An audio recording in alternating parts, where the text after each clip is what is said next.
Hi, everyone. Good morning, good afternoon, good evening, depending on where you're joining us from. If this is your first time joining us here on the Made of Millions YouTube channel, welcome. Thank you so much for taking out a little bit of your day to join me in today's conversation. My name is Teodora Pavkovic. I'm a psychotherapist and a parenting coach specializing in digital wellness, emotional intelligence, and parenting in the age of technology. And my approach is partially rooted in positive psychology and positive psychology practices. And so the topic of this particular series, the second one that I've done with Made of Millions, is positive psychology. And we're in episode 3 today. If you are interested in learning a little bit more about digital wellness, I know it's still a pretty new concept that not a lot of people know much about. I would encourage you to have a look through some of the previous videos, again, here on the YouTube channel of Made of Millions, and take a look at the previous series that I did, which was also a 5-part series on digital wellness. And I talked about some of the kind of basic concepts around digital wellness. What are some of the practices that we can use? What are the implications for parents, for children, and how our social brains mirror some of the behaviors that we see on our social media.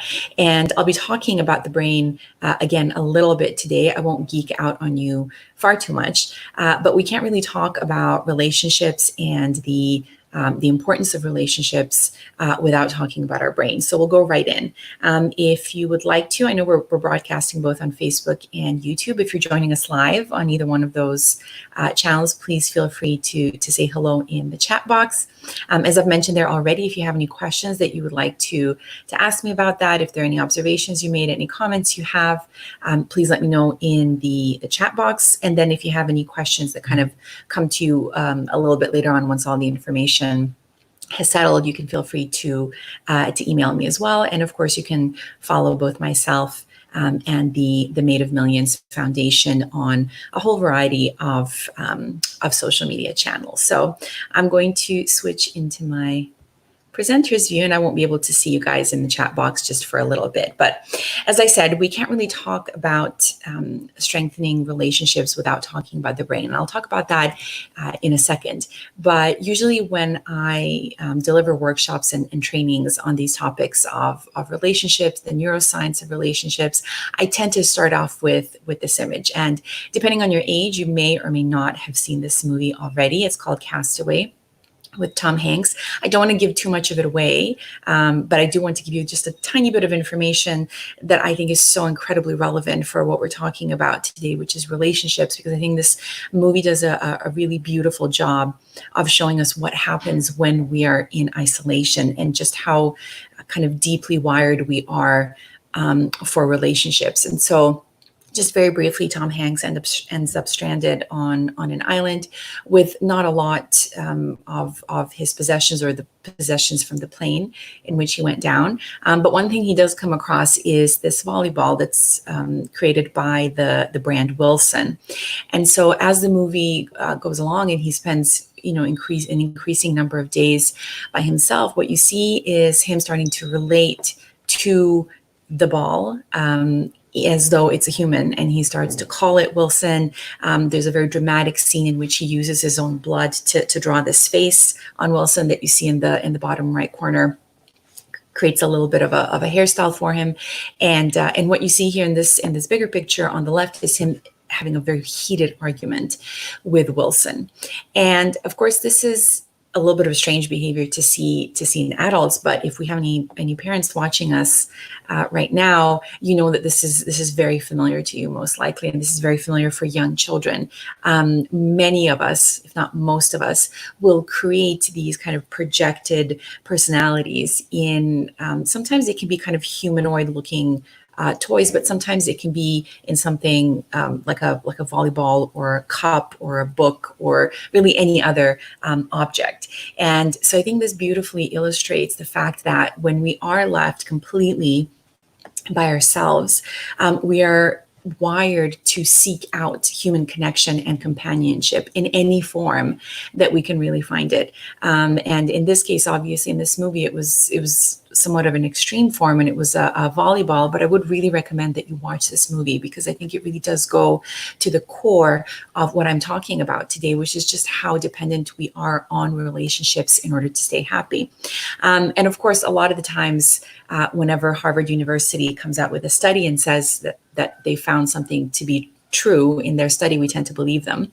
And the same thing in this case. There was a TED Talk done on this topic. I think it's one of the most viewed TED Talks around, so I would encourage you have a look at it. But Harvard did a very, very unique longitudinal study. We don't get a lot of longitudinal studies in the world in most kind of scientific fields. This one was a little bit different. So Harvard looked at 268 sophomore students in 1938, a very long time ago during the Great Depression, which interestingly enough, in some ways was very similar to what we're going through now.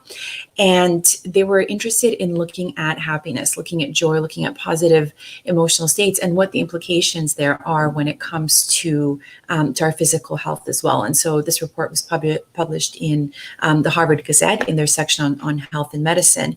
And you can see here what the results of this pretty long study reported, that close relationships, more so than money or fame, are what keep people happy throughout their lives.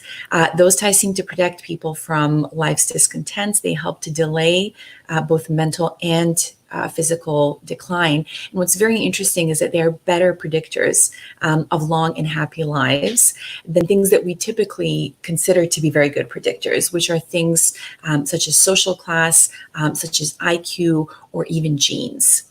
And so we can see, based on this study, and we do have a wealth of other research as well, that relationships are have a huge impact on how we feel, on how we think, on how we build up our identity, of how we do in terms of our physical health, sometimes how we do in terms of even our social class and our income levels. So our relationships and the not just the relationships, but really the quality of those relationships is incredibly important. And so, like I said at the beginning, I find it very difficult to talk about relationships without talking about our brain for a little bit. And so I will be talking to you about that with a couple of slides. And then after that, I want to go into the more kind of positive psychology aspect of this and talk about what are some of the kinds of activities and some of the kind of behaviors, the mental states that we want to enter and that we want to share with other people in order to strengthen our relationships.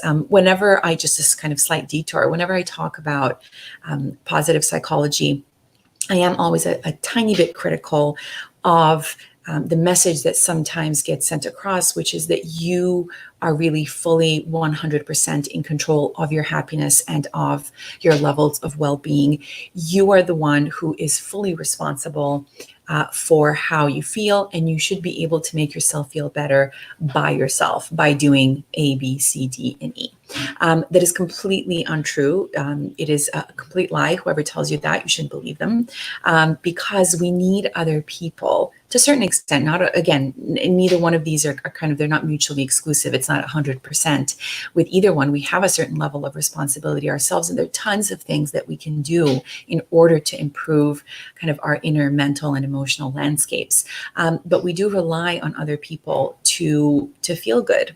And to feel bad, of course, but to feel good too. And so one of the most important skills that I think we all need to learn, that children especially need to learn, is how to connect to other people, how to build up healthy relationships, how to detect when they are part of a healthy relationship as opposed to an unhealthy one, because we really do need that in order to be able to develop in a healthy kind of a way. And so this is a question that I pose for you as well. If you want, you can type in your thoughts in the chat box. If not, this is just something for you to kind of think about as you go through your day to day. Why do we need people? When you see that question, what comes up for you? What is kind of the simplest, most kind of factual, literal answer that you can think about?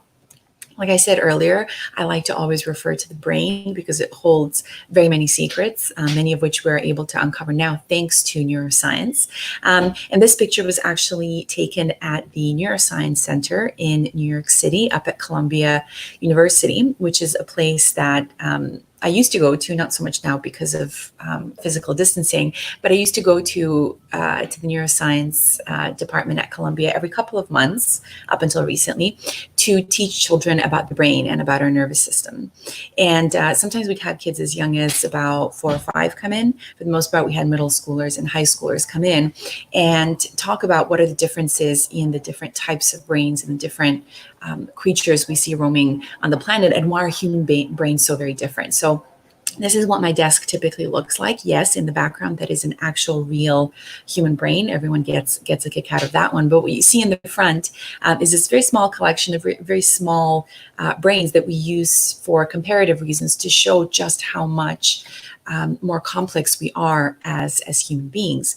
And part of the reason why our brains are so much bigger, so much more complex, have so many more neurons and connections between these nerve cells too, is kind of the answer is hidden in the way we are born, the kinds of needs we have when we're born, and the way we develop. So that if you think about the human baby, it is highly unlikely, if not, it's actually impossible for it to survive kind of out in the wild without the care and the attention of at least one other adult, right? But hopefully it's parents or the tribe that it is a part of. And so because we rely so much on each other for survival, really it comes down to survival, we've developed these incredibly complex ways of communicating with each other and of signaling things to each other. So if you think about little babies, they're very, very good at getting us to want to be around them and to love them and to take care of them and to nurture them. And they do this in a bunch of different ways. They give off those baby smells. They'll smile at you. They look incredibly cute. They have those tiny little fingers and hands. It's their movements. It's the tone of their voice once they are kind of start babbling, once they're a little bit older. So that is that kind of human communication in its very, very simplest form. And then as we get older, we have this kind of social language that we use that is incredibly complex, and it requires a huge amount of brain power in order for us to do that. So what we're doing all the time is we are signaling things to other human beings, and we're detecting the signals of other human beings. Some of these signals have to do with things like how friendly and kind we are, how compassionate we are, how safe we are to approach. So am I going to harm you, or are you safe to be with me? And I'm constantly detecting that from my environment as well. We use our gestures to signal this. Again, our tone of voice. We have over 40 muscles in our face that we will kind of shape and contort to create all these different expressions. And again, we're not entirely unique when it comes to that. So we do see that that primates will exhibit a lot of the similar behaviors. But of course, we have taken that to a whole new level. And that is part of the reason that our brain is so much bigger and so much more complex, because it has had to kind of develop and evolve throughout the kind of hundreds of thousands of years that we've been around in order to get really good at communicating with other people, because we can't survive without other people. And there was some very interesting research that was done in Romania, incredibly kind of sad research as well, looking at babies in orphanages that didn't receive a lot of physical contact. They didn't receive a lot of kind of emotional care and attention. They weren't spoken to that much, looked at directly that much. They didn't receive a lot of eye contact. And what the researchers found with these children as they were growing older is that their brains were not reaching the kinds of sizes and the levels of complexity that we expect from kind of a normal progress of development. So we literally need that human connection for survival. And of course, we need to be good at it in order to make sure that we are surrounded by the right kinds of people, the healthiest kinds of people. So our brain has a number of different needs that it needs to satisfy in relationships in order to develop in a healthy kind of a way. We don't have time to go through all of them, but I wanted to focus on 2 of them in particular. One need that we have is to be seen. And of course, to kind of to reciprocate and to see others, and the other one is to be included. And I want to briefly talk about both of these and what the implications of them are, and just to kind of explain the neuroscience behind them just a little bit to you. So when it comes to being seen, if you again think of that little tiny human baby out in the world, one of the kind of the first ways in which it knows that it exists, that it's real, that it's a human being, is because it is seen by its caregiver, a caregiver who is attentive, who is responsive, who is interactive, who is caring, who is there to really have that what we call back and forth with the little child. And again, there's some fascinating research in this area that has identified particular parts of the brain that have these cells that we call mirror neurons. They're very much implicated in our ability to develop empathy and to express empathy to other people. And so what we find is that because we rely so much on other human beings to connect with them, to learn from them, what our brain is actually doing all of the time is it is mirroring the behaviors that it sees in other humans around us. So if we were to hook you up to an EEG machine right now, which shows the brain waves in your brain, what we would find right now is that even though you may be sitting down completely still with your mouth closed, watching me right now, because my mouth is moving and my hands are moving as I'm gesturing, my head moves around as well, maybe my body does too. The parts of your brain that control the movement of all of those different parts of your body would be giving off little signals. They're not as strong as they would be if you were doing all of these movements too, but they're still signaling off. And so that is what we call mirroring when it comes to human interaction. And it turns out that we do it all of the time, which is really, really fascinating, because then that gets us thinking in terms of who are the people we surround ourselves by. And I'm going to make a quick kind of comment and recommendation about that on one of my last slides when it comes to the virtual world, the digital world, and kind of our behavior online.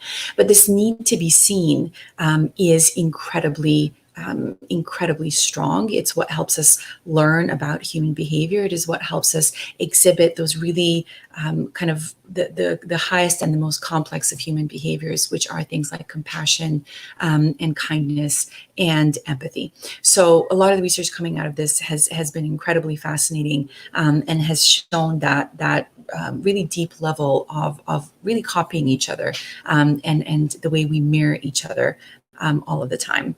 And in fact, it is so important that there is one particular culture in Africa, the Zulu tribe, which kind of uses this concept in order to greet each other. And so you may have heard this expression before, sawubona.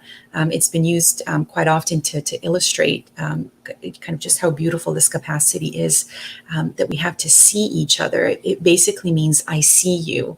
So it's a wonderful way to greet another person by really recognizing that they are there and that you're aware of them, that you're aware of their presence, that you've registered their existence, that they're important to you, and that you actually value them.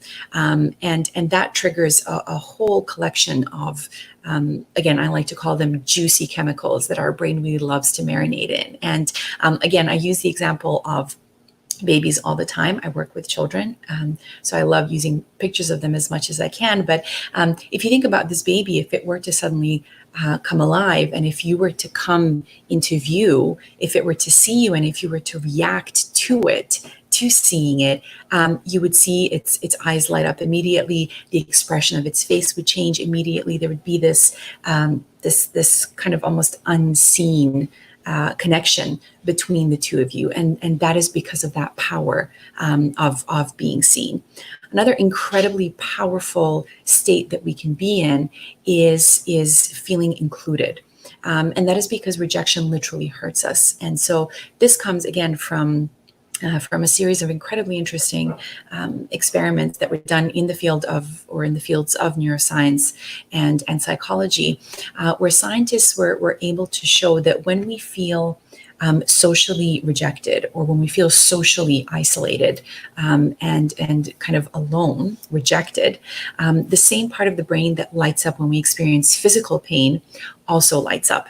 And some of this research kind of took this a step further and used Tylenol, a painkiller, in order to see if it would somehow change this experience. And they found that it actually did. So that if people were experiencing social rejection, when they took some Tylenol, it eased that pain a little bit. Just a note here, I'm in no way encouraging you to take Tylenol or any other kind of medication if you're experiencing any form of social rejection, which I know, unfortunately, a lot of people are experiencing now, not rejection necessarily, but isolation. But I will be giving you a few pointers from the field of positive psychology that you can think of a little bit more and kind of try and engage in a little bit more as well. But feeling included is another one of the most important kind of emotional states that we can be in, that feeling of belonging and of, again, being part of a tribe. We all need to feel that. It is a very kind of primal, primitive human need. And again, it all goes back to survival. As a human, you're a lot more likely, or you were a lot more likely, but I think it's still true now, to survive if you were part of a group, because you would be able to get protection. You could tap into their resources. There's that safety in numbers. You're just stronger when you are all together. And we can see this literally mapped out inside of our brain. So our brain, in a sense, makes sure that it kind of pokes us a little bit, or sometimes a lot, if we are in that state of isolation, because basically what it's trying to say to us is, this is danger. You are literally in danger right now if you're alone, like Tom Hanks was in Castaway.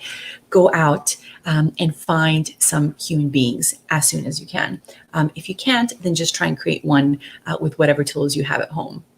But I want to share a couple of more kind of practical pointers, practical suggestions, things that you can do in order to really kind of feed those neuronal networks that you have in your brain that are programmed to make you need to be seen and to really need to feel like you're a part of a group.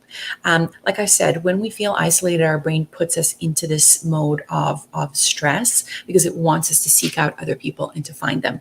Again, because of the situation that we're in right now, that might not be easy for everybody to do. And so one really wonderful exercise that I always recommend people do, because it is so easy to do, and interestingly enough, you don't actually need anybody else to do it in that moment. All you need is your memory. And this activity is called a positive relational moment. And I would encourage you, again, if you're watching us live now, or you're watching this recording, to try this out right now.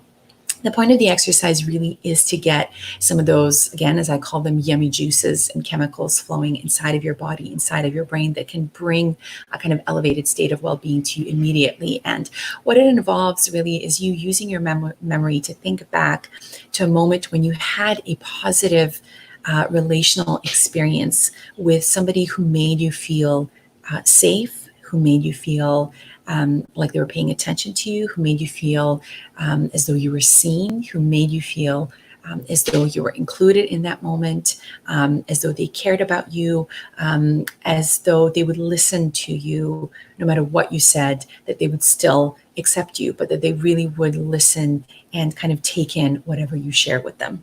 And this is a really wonderful exercise, again, especially if you do find yourself alone a lot of the time during this period of quarantining and physical distancing.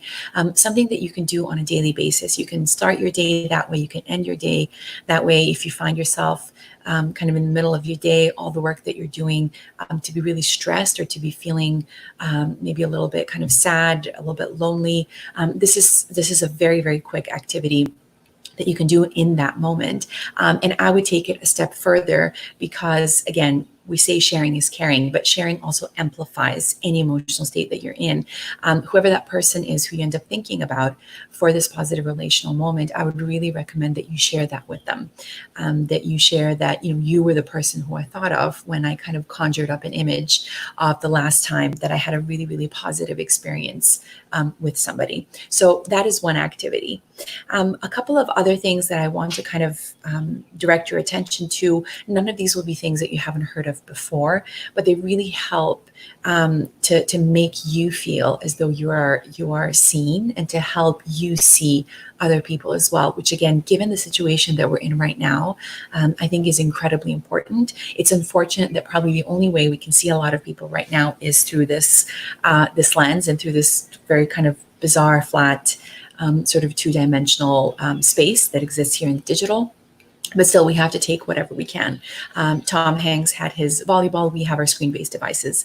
And so we have to use what we have. But a few, kind of three of the pointers that I would give you. One is to really intentionally and purposefully think about spreading what we refer to as these positive psychological states, these kind of elevated positive moods. And they're encompassed within kindness, within compassion, within empathy, and within presence. I think presence is also an incredibly important one, really showing up for the person and really kind of holding that space for them in that moment, whatever may be happening at that time. That feeds into empathy, which feeds into the compassion, which feeds into the kindness.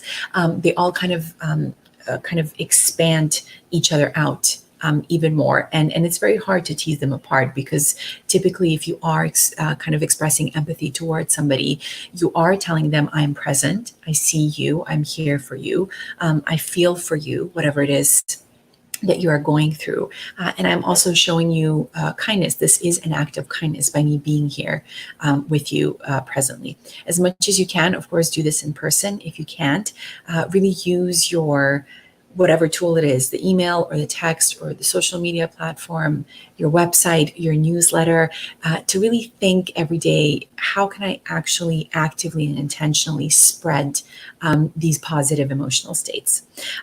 Taking it down, breaking it apart a little bit more, really trying to share a lot of joy or a lot of awe. I talked a lot about these positive emotional states in my couple of kind of previous episodes, episode 1, episode 2. So you can go back and look at those if you like. I share a whole list of positive emotional states. I want to try and share those because that multiplies them when we share them with other people.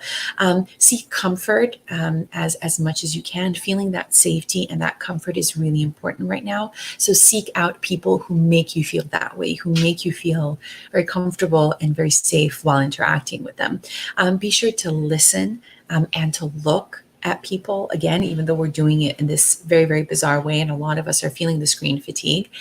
Really try to pay attention to people. Like I said, just when it comes to our face, we have over 40 facial muscles that will kind of expand and contract and contort to form all these different facial expressions, which all mean very different things. And so really take that time to listen to the words people are sharing with you. Listen to the emotions that they're trying to get across to you as well. That will give you a ton of information about how they're feeling at that moment, and they'll make it a lot easier for you to connect with them. Also pause before you react. A lot of us are going through a whole roller coaster of emotions. We're finding ourselves being perhaps a little bit more reactive than we normally are. And we tend to react very, very quickly. When we feel a little bit of anger, or we feel frustration, or we feel anxiety, we feel fear, maybe sometimes we'll kind of snap that way, even when we feel sadness, which a lot of us have been feeling a lot of recently. But really take that pause, and you can even visualize, if you are a visual person, the word pause. When somebody gets you a little bit triggered. And again, go back to listening to them and to looking at them to really understand what it is that's going on there. And then think about how you can respond with a little bit more, again, kindness, compassion, a little bit more empathy, and to really be there for that person while they're going through whatever it is that they're going through. In terms of you making other people feel seen, help them, again, feel at ease themselves and feel levels of comfort, help them feel safe, help them feel accepted and included. So judgment typically lies on the opposite side of acceptance. Try to suspend judgment as much as you can right now, although again, I would definitely argue that our social media platforms have in some ways been designed, maybe not intentionally, but they have been designed to really make it so much easier for us to place judgment on other people. And again, help people feel a level of steadiness. We are on a roller coaster right now. In both emotionally, physically, in some cases with our health, with our relationships, with so many things. We want to kind of try and steady steady the boat as much as we possibly can. And so these are kind of some of the pointers that I would share with you in terms of really intentionally nurturing and building up those kind of connections and relationships that you have on a daily basis. Like I said, I wanted to refer back to our virtual behavior and our digital behavior, because that's, for most of us, all that we have right now. Be very mindful of who you follow online. Basically, the people who you surround yourself by in everyday life. This is the same kind of advice, except in the virtual world. The people we surround ourselves by, again, because of the way that our mirror neurons function and the way they just kind of copy most of what they see, not everything, but most of what they see. It means that the people who again, you interact with on a daily basis have a lot more power over how you think and how you feel and how you behave than you maybe think. And a few studies, very small ones, have been done looking at how, without changing any other behavior, just by changing who you follow on platforms such as Instagram, can create huge changes, not just in terms of how you feel, but in terms of how you then continue to interact with that social media platform and how you even envision it in terms of its role in your life. So that's one of the kind of calls to action that I have for you today, is to think about the kinds of people or organizations that you follow on your social media platforms, and think about, do they make you feel all these things that I listed before? Do they make you feel as though you're seen, as though you're accepted, as though they really have time to kind of to take in how you think and how you feel? Is there suspension of judgment, or is it all about judgment? And this goes for the groups that you're a part of online as well. Facebook groups have become an incredibly popular thing. We want to make sure that we're really mindful in terms of who are these virtual people that we virtually surround ourselves by. Again, they can have a huge impact on how we feel. And ultimately, a thought that I wanted to leave you with, again, because of the topic of this whole presentation today, of how important relationships really, really are to us, I think it would do us a great service to shift a little bit the pursuit of happiness that we kind of normally go after and that many of us live by, and to just adjust it a tiny bit into more of a kind of a pursuit of happiness, of us, of relationships, and of healthy relationships too, and of getting better at identifying which relationships that we have in our lives are healthy, which ones make us feel seen and accepted, included, which ones make us feel really energized, which ones help us feel a little bit more steady kind of in this crazy world, and which relationships are the ones that are probably not that worth pursuing, which ones are the ones that don't contribute that much to our happiness. Because again, going back to that Harvard study that I shared with you earlier, we do know that almost more so than anything else, our relationships impact how we feel, and the levels of joy and a lot of other positive emotional states that we experience on a daily basis. So with that, I want to wrap up the third episode of my positive psychology series. If this is, again, your first time here, the overall series that I'm doing here with Made of Millions is called Teodora Talks Tech, because of a lot of what I talk about really feeds into this concept of digital wellness, and what are the kind of the different tips and activities and behaviors that we can engage in order to have a kind of a much healthier, much more mindful, much more intentional experience in our virtual world. Again, it is our lifeline at this point. Thank you for those of you who have said hello in our chat box. Again, if you have any questions that you would like to ask, if you'd like any additional resources on any of these things that I mentioned, please reach out and send me an email. I do share a whole list of both books and websites that I really recommend within this kind of general field of positive psychology. If you have a look at episodes 1 and 2, you will find them towards the end of my slides. So with that, I think we're going to wrap up episode 3. I'm very excited about episode 4, because we're going to be talking about optimism. And that is one kind of concept, one idea that often gets misinterpreted in the field of positive psychology. And yet it's incredibly important, again, for our levels of happiness. So next week, again, on Monday, same time, same place, I'm going to be talking about what optimism actually is. You don't need your rose-tinted glasses for that. And I will be talking about how we can practice it in our everyday lives, and again, even in the digital world. So thank you guys so much for joining in again today, and I will see you next week. Have a great day.